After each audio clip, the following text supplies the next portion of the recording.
Salam, hər vaxtınız xeyir olsun. Bu videoda mən sizlər üçün 2025-ci il təzə Time Test toplusundan ümumi sınaq 5-dən 23-cü sualın izahını vermək istəyirəm. Sualda deyilir ki, glikoliz prosesində ayrılan su molekullarında 560 proton olarsa, bu zaman neçə mol glikozanın parçalandığını hesablayın. Əvvəlcə mən glikoliz mərhələsinin tənliyini yazdım. Karbon 6, H12, O6, üzərinə gəlirik 2 mol ADF, 2 mol H3PO4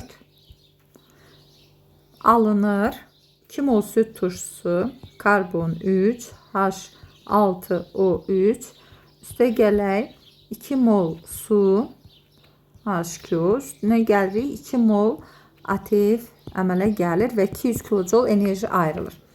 Tənlikdən baxsaq görərik ki, 2 mol su alınır ki və hər suda 10 proton var.